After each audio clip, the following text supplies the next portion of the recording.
সহজেই স্বাস্থ্যসেবা পেতে প্রান্তিক মানুষের ভরসার স্থান কমিউনিটি ক্লিনিক। তবে পর্যাপ্ত ওষুধ ও জনবলের অভাবে অনেক ক্ষেত্রে আশানুরূপ সেবা মিলছে না।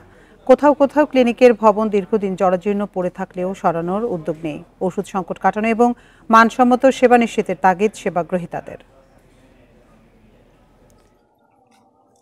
যশোর সদরের হাশিমপুর গ্রামের ভ্যানচালক আব্দুল হাকিম 2 সপ্তাহ আগে চর্মরোগে আক্রান্ত হন। স্থানীয় কমিউনিটি ক্লিনিকে দুবার গিয়েও ওষুধ পাননি। বেশিরভাগ রোগীরই এই অবস্থা। অনেক সময় প্রয়োজনীয় পরামর্শ না পাওয়ার অভিযোগ। চালায় খাই ভ্যান, গরিব মানুষ আমরা, কি করবো ভাই? আসি, সরকারি ক্লিনিক ছিল, আসার পরে বলেন এই 15 দিন 20 দিন পরে আসেন, আসলে ওষুধ পাবেন। যশোরের 283টি কমিউনিটি ক্লিনিকে প্রায় 8 মাস ধরে ওষুধের সংকট। চাহিদার 3 ভাগের 1 ভাগ ওষুধও মিলছে না, জানান সিভিল সার্জন।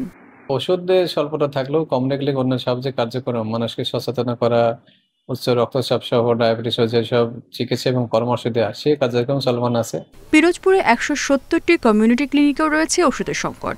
ঝিনাইদহের 187টি কমিউনিটি ক্লিনিকের মধ্যে অন্তত 30টির অবস্থায় নাজুক। ভাঙ্গাচোরা ক্লিনিকে সেবা নিতে গিয়ে হতাশ সাধারণ মানুষ। 10:30 টাকাটা ডাক্তার আইয়া আবার মনে করেন 12:30টা 1:45 মধ্যে চলে যায়। ঔষধ থাকতে হবে, যেটা চাইলে পাওয়া যায়। এরা তো রোগ বুঝে ঔষধ দেবে, প্রায় ঔষধে ঘাটতি যাই কই ঔষধগুলা।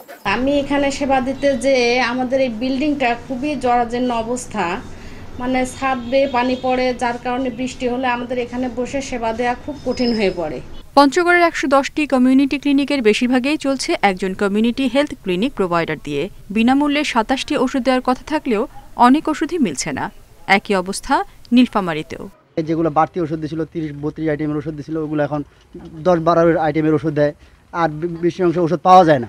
আমার সরকারের কাছে আহ্বান থাকবে, প্রতিটা ওয়ার্ডে যেন একটা করে ক্লিনিক হয় এবং আমাদের যে পুরাতন ক্লিনিকগুলো আছে সেই ক্লিনিকগুলোয় সেবার মান জানি একটু উন্নত করে।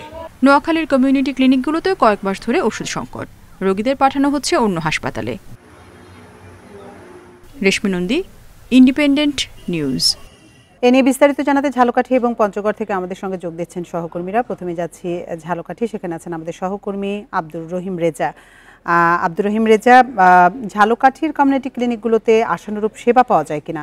জি দেখুন, ঝালকাঠি জেলায় 1998 সালে এবং থেকে 2001 সাল পর্যন্ত 97টি কমিউনিটি ক্লিনিক স্থাপন করা হয়, যার মধ্যে ইতিমধ্যেই কিন্তু জেলা স্বাস্থ্য বিভাগের পক্ষ থেকে 30টিকে আসলে ঝুঁকিপূর্ণ ঘোষণা করা হয়েছে। তার মধ্যে অতি ঝুঁকিপূর্ণ রয়েছে 26টি। অর্থাৎ এই সকল কমিউনিটি ক্লিনিকগুলোর যে ভবন রয়েছে সেই ভবনগুলো থেকে আসলে বর্ষার দিনে পানি পড়ে এবং পাশের যে পলেস্তরা রয়েছে সেগুলো খসে পড়ে, এরকমের অবস্থা। আর বর্ষার দিনে আর একটা বিষয়, এই যে গ্রামীণ এবং প্রত্যন্ত অঞ্চলে এই সকল কমিউনিটি ক্লিনিকগুলোতে বর্ষার দিনে যে রকমের যাতায়াত করা দুষ্কর হয়ে যায়, তেমনি করে এইসব স্বাস্থ্য কেন্দ্রগুলোতে আপনার বিশুদ্ধ পানি নেই, ওয়াশরুমের সেরকম ব্যবস্থা নেই।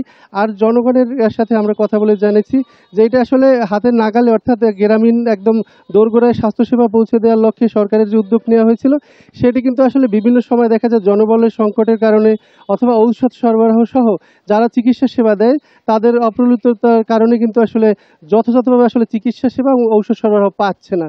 বিভিন্ন সময় আমরা শুনি ঔষধ সংকটের কথা, কিন্তু স্বাস্থ্য বিভাগের যারা কর্মকর্তা রয়েছেন তারা বলে মাঝে মধ্যে এরকমের সংকট হয়, পরবর্তীতে সেই সরবরাহ আসলে আবার এগুলো সমাধান হয়ে যায়। আর আপনারা জানেন যে ঝালকাঠির রাজাপুরে একটি কমিউনিটি ক্লিনিকে কিন্তু আসলে সাপের ডিম এবং সাপের বাচ্চা পাওয়া গিয়েছিল, এবং কিছুদিন আগে নলসিটিতেও একটি কমিউনিটি ক্লিনিকে কিন্তু আসলে সাপের বাচ্চা পাওয়ার ঘটনা ঘটেছিল। তো এই সব মিলিয়ে কিন্তু আসলে এই সকল স্বাস্থ্য কমপ্লেক্সগুলো যেরকম ঝুঁকিপূর্ণ রয়েছে সেরকম কিন্তু আসলে যথাযথ সেবাও কিন্তু পাচ্ছে না। আর ওইখানে যারা কর্মরত রয়েছেন তাদেরও দাবি যে তাদের আসলে পর্যাপ্ত সুযোগ সুবিধা, বেতন ভাতা কিন্তু আসলে দিচ্ছে না। তারা বিভিন্ন সময় এরকম আন্দোলন সংগ্রাম এবং কর্মবিরতিও পালন করে যাচ্ছে। আর একটা বিষয় আমরা জানিয়ে রাখি যে জেলা এবং উপজেলা স্বাস্থ্য কর্মকর্তাদের সাথে আমরা কথা বলে যেটা জানতে পেরেছি, তারা আসলে বলে যে বিভিন্ন রকমের স্বাস্থ্য যে বার্তা এবং স্বাস্থ্যের যে নির্দেশিকা, মানুষকে সচেতনতা করা সহ বিভিন্ন রকমের বার্তা তারা কিন্তু দিয়ে থাকে এবং মানুষকে আসলে সেবা দিয়ে যাচ্ছে। মাঝে মধ্যে এরকমের সামান্য ঔষধ সংকট এবং জনবল সংকটের কারণে কিছুটা বিচ্যুতি ঘটলেও আসলে সেবা কিন্তু দিয়ে যাচ্ছে। আর একটা বিষয় একটু জানিয়ে রাখি যে ঝালকাঠি সদর সদর হাসপাতাল এবং যে উপজেলা উপজেলা যে স্বাস্থ্যকেন্দ্রগুলো রয়েছে, কমপ্লেক্সগুলো, সেই স্বাস্থ্য কমপ্লেক্সগুলো কিন্তু আসলে পরীক্ষা নিরীক্ষার ব্যবস্থা নেই। সেই সকলগুলো স্বাস্থ্য কমপ্লেক্সগুলোতেও কিন্তু আসলে চিকিৎসক সংকট সহ পরীক্ষা নিরীক্ষার যে ব্যবস্থা রয়েছে সেগুলো অপ্রতুল। এসব কারণে কিন্তু আসলে চিকিৎসা সেবা ব্যাহত হচ্ছে।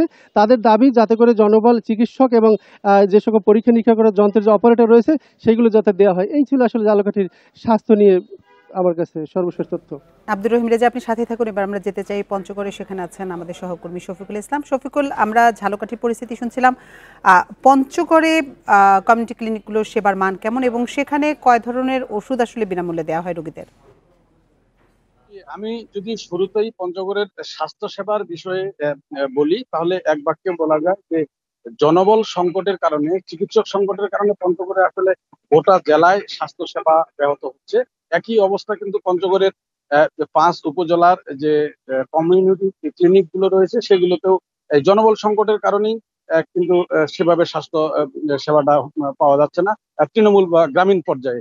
আমরা জেনেছি যে ইতিপূর্বে বিভিন্ন কমিউনিটি ক্লিনিকে 27 পদের ওষুধ দেওয়া হতো, বেশ কিছুদিন থেকে সেটি কমিয়ে 20 পদের দেওয়া হচ্ছে। স্বাস্থ্য বিভাগের পক্ষ থেকে বলা হচ্ছে যে অ্যান্টিবায়োটিক সহ 7 পদের ওষুধ বন্ধ করা হয়েছে। এই 20 পদের ওষুধ দিয়ে বিভিন্ন কমিউনিটি ক্লিনিক চলছে। আর জনবলের বিষয় আসলে পঞ্চগড়ের প্রত্যেকটা কমিউনিটি ক্লিনিকে একজন হেলথ প্রোভাইডার, একজন স্বাস্থ্য সহকারী এবং পরিবার কল্যাণ সহকারী একজন, মোট 3 জন থাকার কথা থাকলেও কিন্তু আমি আসলে বেশ কয়েকটি পঞ্চগড় সদর উপজেলার সদর ইউনিয়ন সহ বেশ কয়েকটি কমিউনিটি ক্লিনিক ঘুরে দেখেছি, সেখানে 1 জন বা 2 জন দিয়েই কিন্তু এই কমিউনিটি ক্লিনিকের স্বাস্থ্য সেবা চলছে। এর বাইরে আসলে মানুষ প্রত্যাশা অনুযায়ী কিন্তু ওষুধ পাচ্ছে না। যারা গ্রামের প্রত্যন্ত এলাকায় থাকে তাদের কিন্তু আসলে পঞ্চগড় আধুনিক সদর হাসপাতাল বা কাছাকাছি বিভিন্ন স্বাস্থ্য কেন্দ্রে যেতেও কিন্তু তাদের সমস্যা হয়, টাকা খরচ হয়। তারা চাচ্ছিলেন যে তাদের বাড়ির পাশে যে কমিউনিটি ক্লিনিক রয়েছে সেখানে আসলে স্বাস্থ্য সেবা বাড়ানোর বিষয়টি তারা বারবার বলছিলেন, ওষুধ সরবরাহ বলছিলেন। আর আরেকটি বিষয় আসলে না বললেই নয় যে প্রত্যেকটা কমিউনিটি ক্লিনিক কিন্তু এখানে মানে পরিচ্ছন্ন কর্মীর কোনো কেউ নেই। এই পরিচ্ছন্ন কর্মী না থাকার কারণে কিন্তু বিভিন্ন কমিউনিটি ক্লিনিকে আমরা দেখেছি অস্বাস্থ্যকর একটা পরিবেশ, ময়লা আবর্জনা, এক কথায় অপরিচ্ছন্ন পরিবেশে কিন্তু তারা স্বাস্থ্য সেবা প্রদান করছেন। তো আমি পঞ্চগড়ের সিভিল সার্জন ডাক্তার মিজানুর রহমানের সাথে কথা বলেছি। তিনি অবশ্য আমাকে জানিয়েছেন যে স্বাস্থ্য সেবা তাদের মতো করে যথাসাধ্য দেওয়ার চেষ্টা করছে। ওষুধ পূর্বের যে কোনো সময়ের তুলনায় এখন বেশি সরবরাহ করা হচ্ছে। এই ছিল কমিউনিটি ক্লিনিকের স্বাস্থ্য সেবা নিয়ে পঞ্চগড় থেকে সর্বশেষ। ঝালকাঠি এবং পঞ্চগড় থেকে কমিউনিটি ক্লিনিকে সেবার মান নিয়ে জানাচ্ছিলেন আমাদের সহকর্মীরা।